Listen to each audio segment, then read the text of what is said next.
காலச்சக்கர புருஷனுக்கு 12ஆம் இடத்தில் இருக்கும் மீன ராசி நேயர்களே, உங்கள் ராசிநாதனான குரு உங்கள் ராசிக்கு 3ஆம் இடத்திலே அமர இருக்கிறார். உங்கள் ராசியின் 3ஆம் இடத்திலே அமர்ந்து 7ஆம் பாவத்தை பார்க்கவிருக்கிறார்.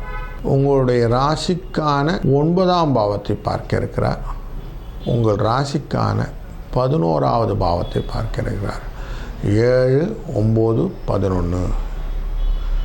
அப்போ 3, 7, 9, 11 அப்படிங்கிறதுல 3 மட்டும்தான் உங்களுக்கு கொஞ்சம் நெகட்டிவிட்டி. 7, 9, 11 உங்களுக்கு பாசிட்டிவிட்டி. என்ன பாசிட்டிவ் என்ன நெகட்டிவ்? 3ஆம் இடம்ங்கிறது நீங்கள் கம்யூனிகேட் பண்ணக்கூடிய விஷயங்களை கரெக்டாக பண்ணலைன்னா அடி கொடுக்கும். அவ்வளோதான், அதான் காஷன். அதனால் எதையுமே டக்குன்னு ரியாக்ட் பண்ணாதீங்க. ஏன்னா மனநிலை எப்படி இருக்குன்னா, குழப்பமான மனநிலையிலே சில விஷயங்களை செய்ய வேண்டிய சூழ்நிலையில் இருப்பீங்க. அப்போ என்ன உங்களுக்கு ஒரு குழப்ப சூழ்நிலை, கலங்கின நீர் எப்படி ஒன்றும் பண்ண முடியாது இல்லையா? அந்த மாதிரி ஒரு சூழ்நிலையில் எந்த விதமான டிசிஷன் எடுக்க முடியாத ஒரு குழப்பத்தில் சுற்றி கொண்டிருப்பீர்கள். அப்போ அந்த குழப்பத்தை தீர்வு செஞ்ச பிறகு நம்ம பண்ணுறது பெட்டர் இல்லையா? அதனால் குழப்பத்தை தீர்வதற்கு என்ன வழி? தியானிப்பது அப்படின்னு சொல்கிறோம். கொஞ்ச நேரம் அமைதியாக கண்ணை மூடி தியானம் பண்ணுறது.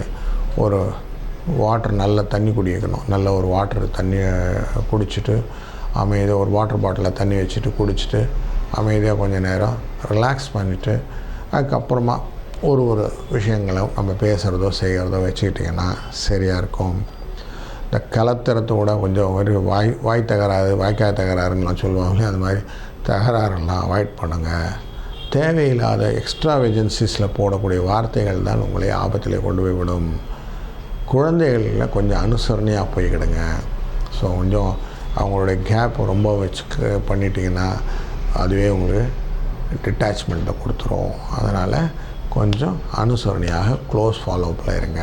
கொஞ்சம் விஷயங்களை பேசும்போது செல்வாக்கு அப்படின்னு சொல்லக்கூடிய விஷயங்களாக எல்லாத்தையும் எடுத்து செய்யுங்க. அதாவது சொல்வாக்கை விட செல்வாக்கு அப்படின்னா உங்களுடைய பேச்சுக்கு மரியாதை கொடுக்கக்கூடிய விஷயங்களாக கலெக்டிவ் இன்ஃபர்மேஷனோடு இருக்கணும் அப்படிங்கிற எண்ணத்தோடு இந்த காலத்தில் செய்யுங்கள். இல்லைனா உங்கள் வாக்கு நான் எவ்வளோ சொன்னாலும் கேட்க மாட்டேங்கிறாங்க அப்படிங்கிற ஒரு எண்ணத்தில் கொண்டு போய் விட்டுடும். அதனால் கொஞ்சம் அதை நீங்கள் அத்தாரிட்டேட்டிவாக இந்த இடத்த ஹேண்டில் பண்ணிக்கோங்க. ஏன்னா இந்த காலகட்டங்கள் நிறைய டிசிஷன் மேக்கிங் ஏரியாஸாக இருக்கும். இந்த நேரத்தில் நீங்கள் விட்டிங்கன்னா உங்களுக்கு நிறைய டிசிஷன் மேக் பண்ணக்கூடிய அந்த காலகட்டங்களை விட்டுட்டோமேன்னு வருத்தங்கள் பின்னாடி காலத்தில் இருக்குது. அதனால் நிறைய பேசணுன்னா பேசிடுங்க, தீர்மானிச்சிடுங்க. இந்த காலம்தான் உங்களுக்கு கரெக்டான காலம். சில அன்பர்கள் மறுமணம் செய்வதற்கான வாய்ப்புகளும் உண்டு. வாழ்வு அமைவதற்கான ரீமேரேஜ் சொல்கிறோம் இல்லையா, அந்த ரீமேரேஜ் கான்செப்டுக்கு இந்த மீன ராசி மீன லக்ன நேயர்களுக்கு வாய்ப்புகள் உண்டு. 11ஆவது இடத்தை குரு பார்க்கறதுனால லாபம் வருவதற்கு வாய்ப்பு உண்டு. அந்த லாபத்துக்காரர் 12ல் அமர்றார், சனி 12ல் அமர்றார். அண்ட் உங்களுக்கு 7.5 சனி வர்றதுனால லாபம் மட்டுப்பட்டு வரும், ஆனால் லாபம் உண்டு. ஜென்ரலாக ஒரு ஆஸ்பெக்டில் பார்த்தீங்கன்னா கொஞ்சம் பிளெஸ்ஸிங் ஆஃப் குரு உங்களுக்கு கண்டினியூ ஆகும் அப்படிங்கிறது தெரியுது. ஏன்னா உங்களுடைய ராசிக்கு அதிபதி தானே, அதனால் ராசி அவ்வளோ சீக்கிரம் விட்டு கொடுத்துட மாட்டார். பிளெஸ்ஸிங் உண்டு. பக்கத்தில் ஸ்கூல்ஸு, பால்வாடின்னு சொல்லக்கூடிய இடங்கள்லாம் இருந்துச்சுன்னா அதுங்களுக்கு குழந்தைகளுக்கெல்லாம் நோட் புக்ஸ் எல்லாம் வாங்கி கொடுங்க, பேனா பென்சில் வாங்கி கொடுங்க. முடியாத குழந்தைகளுக்கு ஆரம்ப கல்விக்கான ஃபீஸ் கட்டுங்க. கொஞ்சம் நல்ல ரிசர்ச் ஓரியன்ட் ஸ்காலர்ஸ், எனக்கு பண வரவுகள் இல்லை அப்படின்னு சொன்னால் அவங்களுக்கெல்லாம் பணம் கொடுத்து கொஞ்சம் உதவுங்க.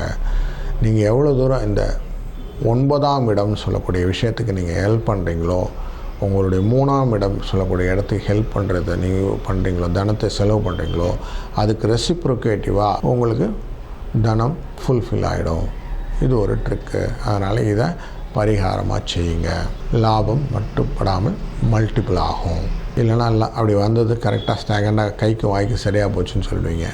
அது இல்லாமல் கொஞ்சம் கூடுதலாக வர செய்யும். அதனால் இந்த காலகட்டங்களில் கொஞ்சம் இந்த மாதிரி சின்ன பரிகாரங்கள் மட்டும் பண்ணினா போதும். மற்றபடி இந்த குரு பயிற்சி உங்களுக்கு நன்மையைத்தான் தரும் என்பதிலே ஐயமில்லை. வாழ்க வளமுடன், வாழ்க வளமுடன், வாழ்க வளமுடன்.